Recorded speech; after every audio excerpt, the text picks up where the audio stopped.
Today is the mystery box challenge, but last night I had nightmares about troll hair and pencils.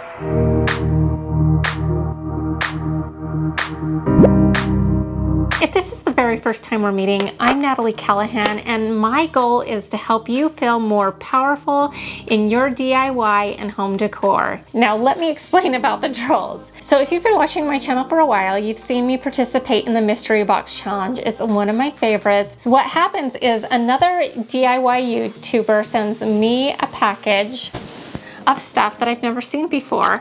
My job is to DIY whatever's in the box. Well, I got my package from Shannon over at the Daily DIYer. She is amazing and talented. So if you haven't seen her channel, I'm gonna link it below. She sent creative on the cheap, a pencil with troll hair on it, and she had to DIY it. So I have no idea what's in this box, but I'm a little nervous to open it. But whatever's in here, we are going to rock. Even if she sent me troll hair, I've got some ideas up my sleeve. So here we go. If you have any guesses of what she sent me as challenge items, you should let me know in the comment section below. Okay, so we've got a card.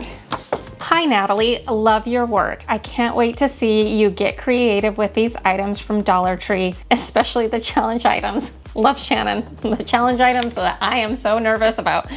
So here we go. We've got challenge number 2 and challenge number 1, and we are gonna set those aside. We'll do those last. Yeah, so these succulent, they're clips. I'm kind of excited about that. I think I can do something really fun. I've got some other succulents in my stash, and then a little box. I love that. And then we've got an Easter basket. I'm not a huge fan of the yellow, but who cares? We can change that, right? I have not seen these in my store, but I love them. So that is a really fun find. These are always handy for something. And by the way, we have a fun little twist in this episode. We've been challenged to use a secret item. I'll share with you what it is in a little bit, so stay tuned for that. So these are like a little candle warmer, and I've got the perfect thing to go in this in a second. Okay, some jute cord. Oh, fun. Okay, so these hanging baskets. I think we could do something fun with this. Good job, Shannon. All right, a hanging hook. She sent me 2 of these. Maybe shelf? How cute is this? Now it's time for the challenge items. Let's all take a moment of silence and say a quick prayer that there's no troll hair. All right, challenge item number 1. A jumbo garden bag. All right, this is a good challenge. It's not troll hair. All right, that's a good challenge. Even though it's small, it might be scary. So it's a fish. Okay. All right, we can do this. So I'm gonna think on this and then I'll be right back. So it's been a few days and I've had some time to think over the items that were sent to me. I'm just gonna get one of the challenge items out of the way right up front, and that was this giant green lawn garden bag. What do you do with this? Seriously. Well, I came up with an idea that I'm really excited about, and I'm gonna be working with a medium that I have never worked with before. We're gonna be using this lawn bag to create a cement planter. I've never worked with cement in my life, so this could get a little dicey. We'll see. I've had this kind of bucket floating around outside for a while. If it gets totally trashed in this process, I'm not gonna lose any sleep over it. I've had to actually duct tape it in a couple of spots because there was cracks and I didn't want concrete to leak through, and so I used some Gorilla Tape. And then of course we sewed down this bag so that there's only like a couple of inches all the way around. We do not want like a 100-pound planter. That just would not work. And so hopefully we've got it the good size now. I have no idea how this is gonna go, but I have high hopes. All right, so we're gonna take this bucket and we're gonna put it on the ground below this bag. I better put some cardboard down. I'm also gonna put on gloves because just touching this cement mixture, my fingers are a little irritated, so we don't want that. So I'm gonna put gloves on and we're gonna crack open the sand mix. I'm really hoping this turns out. Shh, I'm filming. Those are called sandhill cranes, and they are very noisy sometimes. Apparently they don't know I'm filming a YouTube show here, so don't mind my wood pile over here. We're working on it, honey. Yeah, in my last episode I talked about how I need to get rid of this wood pile, so we're gonna be doing some projects out of that coming up.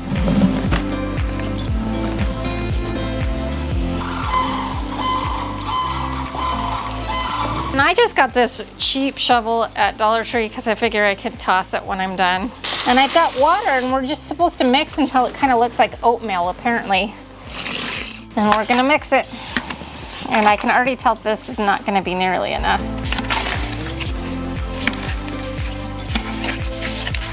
I think I need a whole lot more.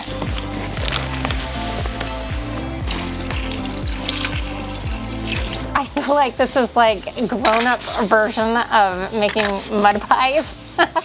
Adult mud pies. Mix, mix, mix. This is a good workout.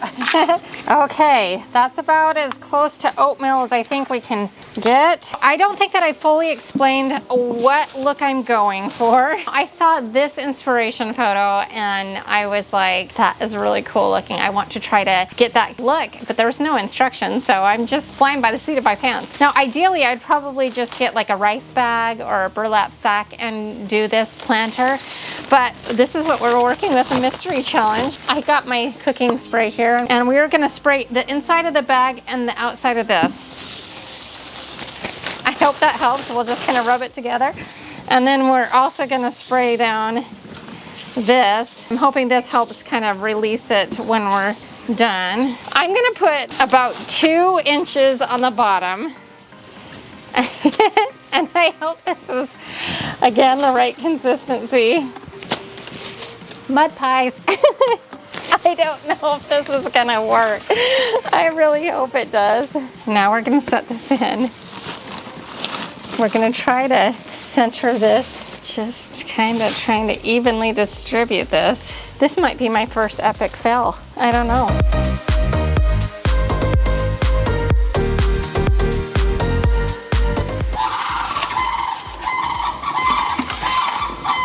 There's those pesky frames. They're cheering me on. So I'm going to sacrifice this thing to the cause here because I feel like it might make our lives a little bit easier.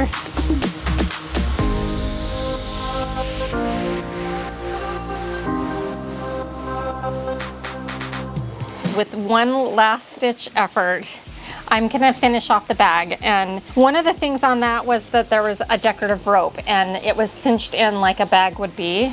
So I'm gonna go ahead and just take my big rope here and tie it off and see if that helps hold it up a little bit, and if I can shape it around that or not. I believe this will be the front. We will cinch the rope. Oh, I just got it all over my face. Now that we've got that rope there, I'm hoping that we can kind of shape it like the bag that we're trying to get. I'm just kind of massaging it up. All right, at this point, I'm not feeling very confident, to be honest with you, but we're just gonna let it dry and hope for a small miracle that it turns out and it looks amazing. I've let this sit for like 36 hours and we are going to disassemble and see what it looks like. I don't have high hopes. We'll see though.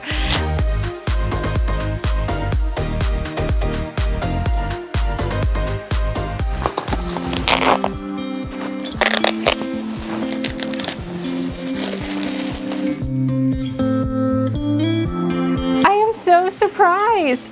It actually turned out, and I think it's really, really cute. I think we're gonna be okay. Whew.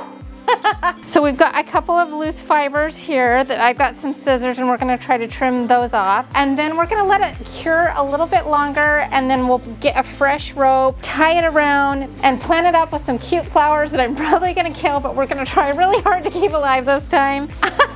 I am pleasantly surprised.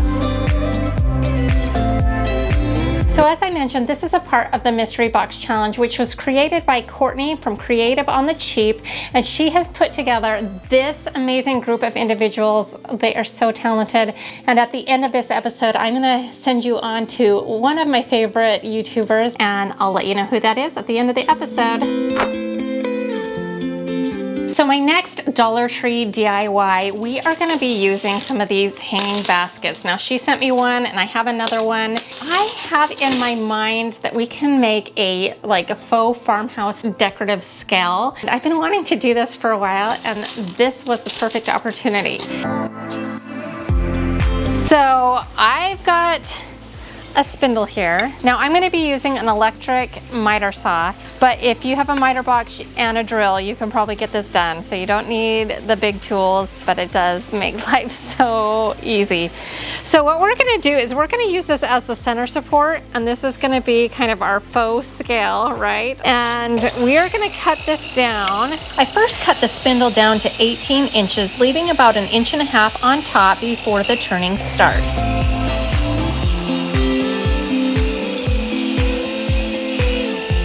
Then I cut our wood dowel down to 18 inches as well. And then we're gonna drill a hole through this, and hopefully that will work.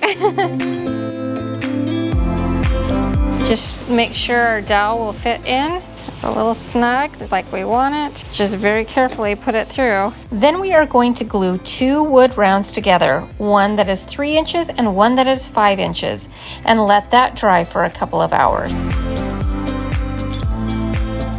While that is drying, we're going to go work on the scale portion. We are going to take the baskets and clip out the arm that has the little loop at the bottom. This is going to act as a screw hole. I just used wire cutters, but honestly, if you have tin snips, this would make a little easier cut for you.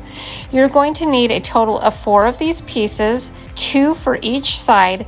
Then with my hand, I flatten out and bend in the opposite direction so that the sharp edges will kind of nestle into our small 3-inch wood rounds. Then you're going to find center and make a line through it and kind of carry that up onto the side so you know where to put in your screws.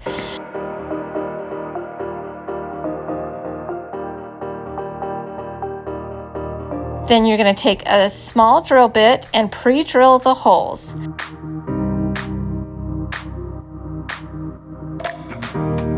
I just used some short screws that I found in my stash that kind of have a wider head at the top. Then you slip the screw through the loop and drill it into place. Now, just for a little added security, I add a tiny bit of hot Gorilla Glue just as a backup. Do this on either side. Do you see what we're building here? I know this may seem a little complicated, but I hope it all makes sense in the end.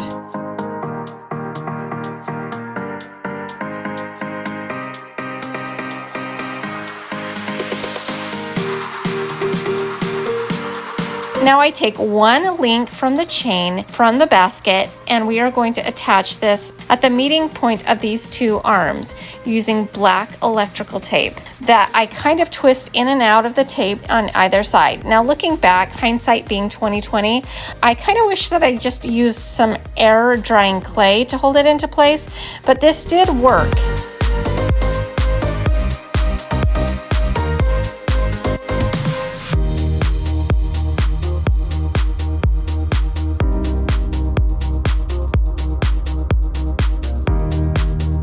Then we take our hook and 4 links of chain plus a little clasp from the basket and hook that onto the top of the individual chain link, like I am showing you here.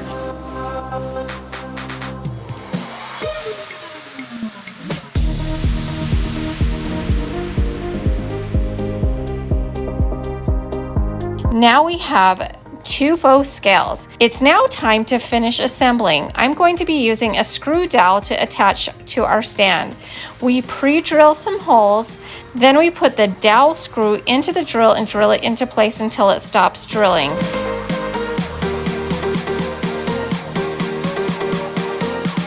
And then you hand tighten the spindle onto the screw dowel. Now it's time to add some embellishments. And I take a daisy that I made with air drying clay, which I'll show you a little bit more in detail on another DIY coming up in a few minutes. Make sure it has dried probably for about 24 hours. With it dry, we're going to now hot glue that into place with Gorilla Hot Glue.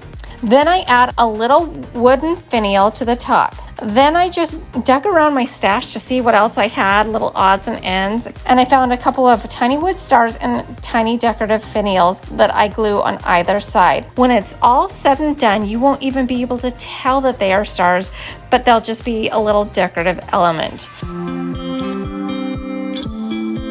Then I pre-drill on the bottom of the dowel about 2.5 to 3 inches in a hole for an eye hook and twist those into place by hand.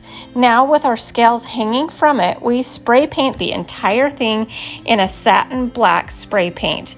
Now before I show you the finished look, we have a very quick DIY that is going to go on top of the scales, so let's do that now. So our farmhouse scale needs something to weigh, and Shannon sent me this cloche, and we're gonna get another one, and we are gonna just elevate this for our next DIY. Now these cloches are made of plastic, and you can especially tell on the bottom part. So I took them outside, primed them, and then painted them in a black to match our scale. Then I steal some Dollar Tree pots from some succulents in a DIY coming up here in just a second, and I take the bases of those and I spray them in a robin egg blue, and I let everything dry. Now we're going to quickly assemble them, and I just took a couple of Dollar Tree silk pink peonies, which actually look pretty good, and shove them into the floral foam and then place them inside the newly elevated plastic cloche, and I simply place them on the scale. And here is the finished look of the scale and the pink peony cloches. Including the cloches and everything, I have a little over $10 into this. Not too bad. But what do you think? It's a fish. And it wiggles. Ooh. Shannon sent me 2 shelf brackets, and I actually got 1 shelf bracket in my last mystery box challenge, so if you want to see what I did with that, I'll link that below. I thought this would be a really good opportunity to use up some more of my scrap wood. So we're going to do a shelf, but I wanted to make this a little bit fun, and I think we are going to do something with this garden fencing that they sell at Dollar Tree. It's actually really cute. I love this. Now I take all of the metals and plastics that I'm going to be using outside and spray them in a flat black chalkboard paint so that they're all the same finish. Now my large shelf portion was actually already the right length to begin with. I just got lucky. It was in my scrap pile that way, and I believe it was 24 inches. It was originally cut down from a 1x8. And then I cut down a 1x3 about 2 inches shorter than our top shelf to accommodate the brackets. Then we need to cut down our plastic so that it will fit. I make sure to leave some of the faux ironwork behind the wood piece so that I have something to staple it into later. Then I lay everything on top of it again and line up our brackets to see where we need to make those cuts in the ironwork. And then I remove that area. And then I attach the wood pieces together using some wood glues and some finish nails.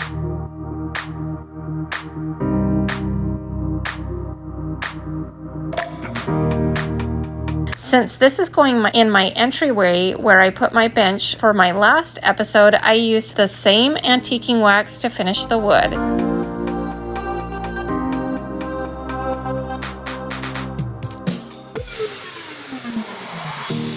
And then I take my staple gun and staple the plastic ironwork into place. Now I'm going to attach 4 hooks that I picked up at Walmart, and I line those up with the arrow portion in the scroll work, and I screw those into place. And then I spray paint all of it with a clear coat and let that dry before installing it. This shelf is around $5 in supplies, but you would never guess this in a million years. This shelf is awesome, and it's going to provide a lot of function in my entryway. I absolutely adore how this turned out. So for our next Dollar Tree DIY, we are going to be using this Hello Love sign. And then I'm also going to be using some more of this garden fencing. Isn't this stuff awesome? I really love this, and so don't be surprised if I pull this out in future episodes because I just think it's a really cool look. It's pretty convincing. I can't take credit for this idea. This is something that I saw on Pinterest, but when I saw it, I was like, oh, I have to make one of those. That's really, really cute. So I'll link my inspiration for this project in the description box below. You are going to need 2 of these garden fences to complete this project because we are going to be cutting out 4 full sections, 1 for each side. Now I would recommend the smaller seasonal signs that are made out of MDF for this because they are a little bit smaller than this piece and fit the garden fence perfectly. But we are working with the Hello Love sign that was sent to me, and it's just slightly larger. So to kind of accommodate this, we are going to cut out 4 square wood dowels for each of the corners. Now we end up using a ton of Gorilla hot glue for this project to make this happen. So be prepared for that. This is not normally my style, but it did work out in the end. I like things that feel a little bit more substantial and stable, but all of this glue that I used really made it feel stable, and basically we just hot glue this in every corner, every spot that we can.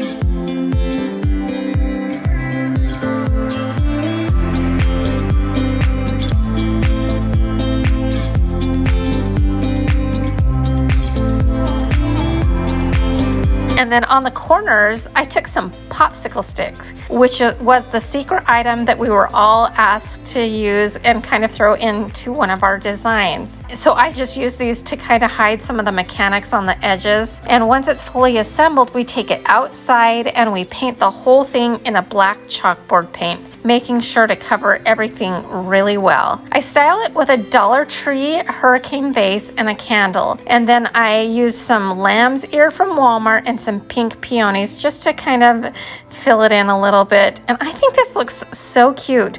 It's so high-end looking, and we have a little over $3 into this candle holder. And it's so stunning, especially when you keep that price tag in mind. And I also think that these would make really cute wedding centerpieces. What do you think?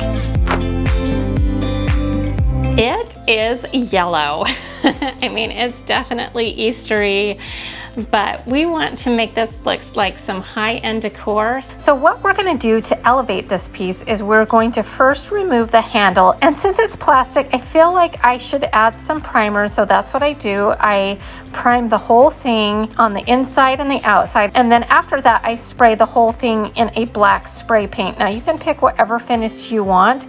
In this case I decided to use a satin finish, and we let that fully dry. Now the cool thing is at the top it kind of has this banding that looks like metal grommets, and it looks really cool. And so we're going to leave that exposed, but we are going to cover the majority of the rest of the basket in rope because it still at this point kind of looks like an Easter basket. So we're going to take some rope that I had on hand, and one way I like to finish off the edges of the rope is to do a simple lashing on the end, and this just helps prevent fraying, and instead of just using a whole bunch of glue on the end, it just gives it a more finished quality. And the way you do this is you make a loop and you match that up to the edge of the rope, and then you wrap it around itself about 5 to 10 times, and then you cut off your jute twine and then thread that end through the loop that you had to begin with, and then you pull that loop inside the lashing as you see me doing here,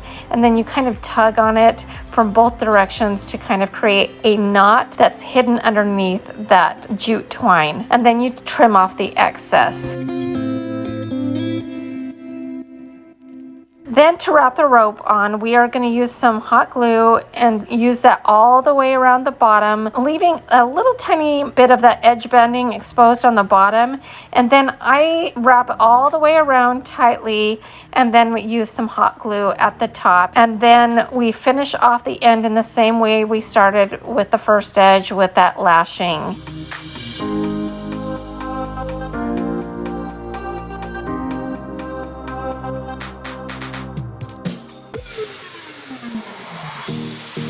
And then I just take a couple of eucalyptus bushes and just bend the stems and toss them inside. And for around $5, we have a really cute greenery, super easy to put together with just a few supplies. And I just love this. And it was just such an easy elevation.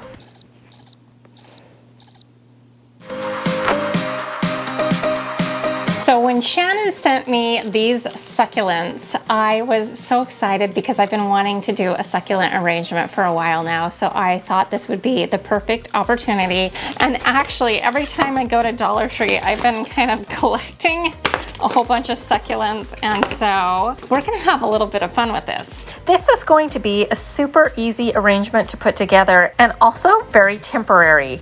I start by taking a dough bowl that you've seen me use here on this channel before, and I just fill it up with a couple of bags of black stones that I get from the Dollar Tree, and I evenly spread those out. Then I take my collection of succulents, the one that she sent me and the ones that I've been collecting, and if they are on a clip, then I remove that. If they are in a pot, I pull them out. And then I just start placing them in the container, and I feel like a couple of them I needed to use hot glue and hot glue them onto a stone so it would stand in place. But the nice thing about this is that it will easily remove later on, so it's not permanent, but it will kind of do the job for now. And the rest of them I just sat on top of the rocks and kind of tucked them in between the rocks. And I kind of vary the colors and the textures.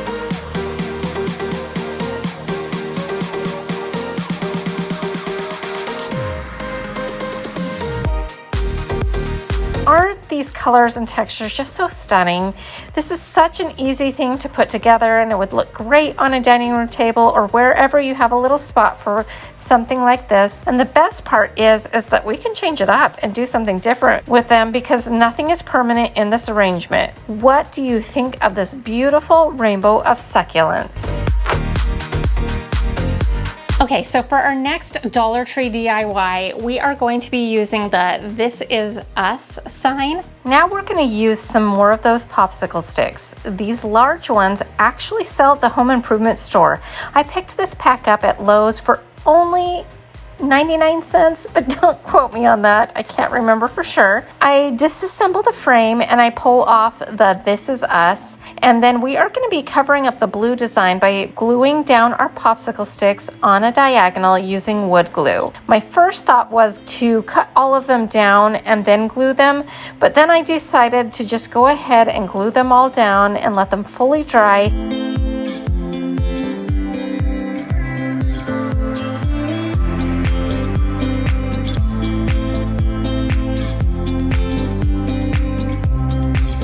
And then I'm just simply going to cut them off using just regular scissors. I did have one or two pop off, but then I just reattached them with some wood glue and let them dry.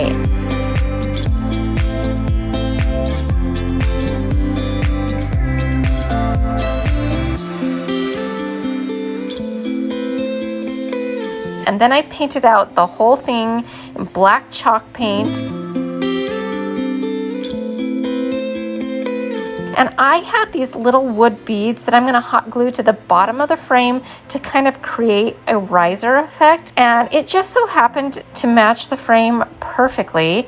And so I didn't do anything else with the frame. And then once our chalk paint was dry, I replaced the center in the frame and secure it into place. Now, I really think this would be a cute place to store keys, or you could put little trinkets in there, or maybe tiny plants on top of it. But for less than $2, you've got a lot of options. And I think this looks pretty cute on our shelf. What do you think? So I've been joking a little bit about this fish, but honestly, I have a really awesome idea for it. So if you want to see what that is, stay tuned just a little bit longer.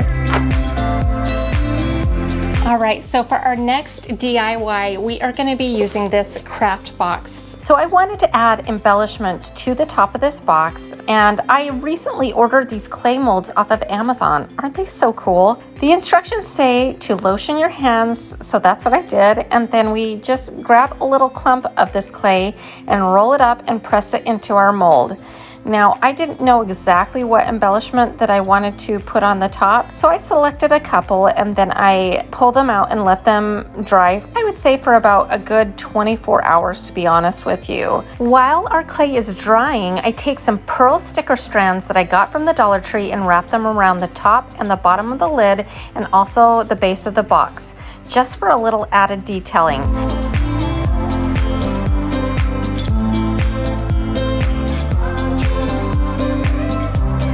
Then once our clay piece is dry, we hot glue that to the top. And I start by painting out the entire thing in this beautiful sea green color.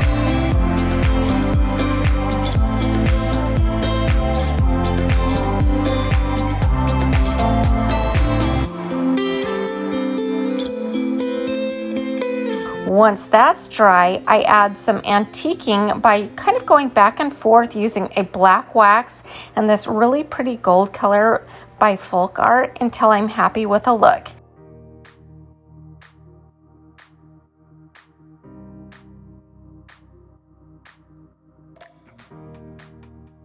It's a pretty simple upgrade, but I think this could work really well as a jewelry box or a fun gift box, and it cost just a little over $1. How cool is that?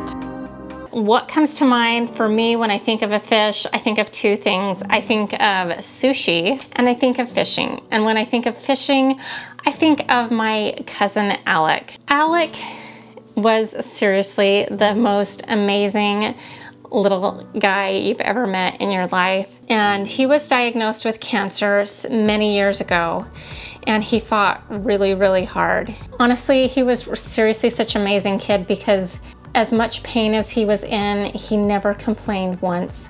He never asked, why me? He literally was probably too perfect for this life because he aced it at only 12 years old, and Alec loved to fish. And his make-a-wish was even going fishing in Alaska, which he did shortly before he passed away. So my idea for this fish is to make a garden stepping stone in his honor and then send it to my aunt for Mother's Day, which is not too far away. So what we're gonna do is I'm gonna take you outside and we're gonna make this out of concrete, some more of that concrete.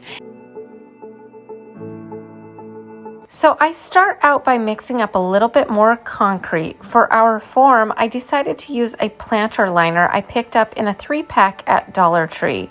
I sprayed it with some cooking spray again, and I pour in a little bit of our concrete.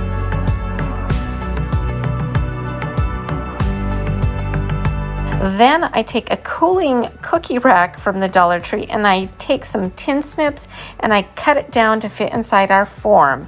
This just adds a little bit more stability to the stepping stone. Now, I don't know if it's really necessary, but I thought it couldn't hurt.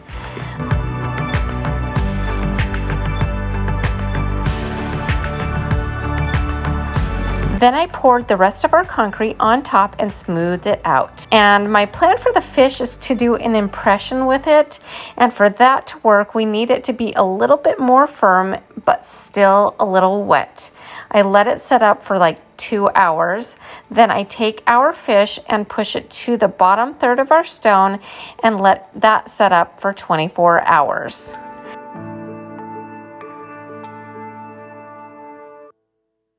Then I remove it from our container. To make it easier to stencil, I first spray it with a clear coat, and that will just help me to be able to put down my stencil and not allow for any of the flaking of the cement. And I took a stencil that I made on my Cricut machine, and then I also mixed up some black outdoor paint with a little bit of gray paint to kind of soften it just a little bit. And then I fill in our stencil.